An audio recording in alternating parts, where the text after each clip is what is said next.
আসসালামু আলাইকুম। শুরুতে জানিয়ে দিব সংবাদ শিরোনাম। ট্রাম্পকে পাত্তা দিলেন না পুতিন, মোদি জ্বালানি সরবরাহে ঐক্যমত। $34 বিলিয়ন বিশাল সামরিক বাজেট ঘোষণা ইসরায়েলের। ফিলিস্তিনকে $10 কোটি সহায়তা, শি জিনপিংকে ধন্যবাদ জানালেন মাহমুদ আব্বাস। জোর করে সীমানা বদলানো যাবে না, শান্তি আলোচনার পর জেলেনস্কির বার্তা। এবার বিস্তারিত। রুশ প্রেসিডেন্ট ভ্লাদিমির পুতিন বলেছেন, ভারতকে নিরবিচ্ছিন্ন জ্বালানি সরবরাহ করতে প্রস্তুত তার দেশ। দিল্লিতে ভারত রাশিয়া বার্ষিক সম্মেলনে যোগ দিয়ে এ ঘোষণা দেন তিনি।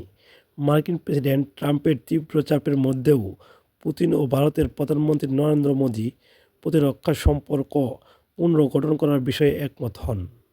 মোদির সঙ্গে দ্বিপাক্ষিক বৈঠক শেষে পুতিন বলেন, ভারতের তেল, গ্যাস, কয়লা এবং ভারতের জ্বালানি উন্নয়নের জন্য প্রয়োজনীয় সব কিছু নির্ভরযোগ্য সরবরাহকারী রাশিয়া। আমরা দ্রুত বর্ধনশীল ভারতীয় অর্থনীতির জন্য জ্বালানির নিরবিচ্ছিন্ন সরবরাহ অব্যাহত রাখতে প্রস্তুত। গাজায় যুদ্ধবিরতি শর্তেও 2026 সালের জন্য বিশাল প্রতিরক্ষা বাজেট ঘোষণা করেছে ইসরায়েল। ঘোষণা অনুযায়ী এই বাজেটের পরিমাণ $34 বিলিয়ন। ইসরায়েলের প্রতিরক্ষামন্ত্রী কার্যালয় জানায়, আগামী বছরের জন্য ইসরায়েলের প্রতিরক্ষা বাজেট 112 বিলিয়ন শেকেল $34.7 বিলিয়ন নির্ধারণ করা হয়েছে, যা পূর্বের খসড়ার 90 বিলিয়ন শেকেল $28 বিলিয়ন নির্ধারণ করা হয়েছিল।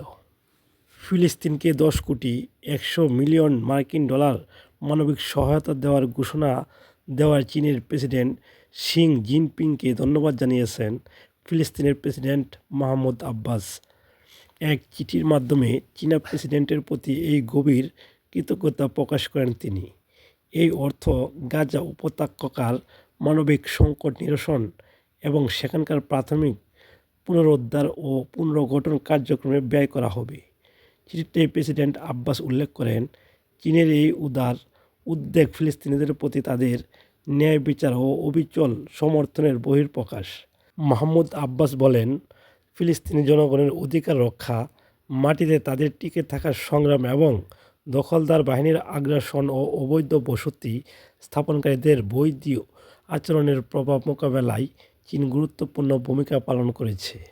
মার্কিন সমর্থিত শান্তি পরিকল্পনা নিয়ে আলোচনার পর ইউক্রেনের প্রেসিডেন্ট ভলোদিমির জেলেনস্কি জানিয়েছেন, রাশিয়াকে ইউক্রেনীয় ভূখণ্ড ছেড়ে দেওয়াই এখন প্রধান সমস্যা। সুইডিশ সম্মেলনে দেওয়া এক ভিডিও বার্তায় জেলেনস্কি বলেন, ভ্লাদিমির পুতিন যা চুরি করেছেন তার আইনি স্বীকৃতি চান। তিনি পরবর্তীতে জোর দিয়ে বলেন, জোরপূর্বক সীমানা পরিবর্তন করা সম্ভব নয়।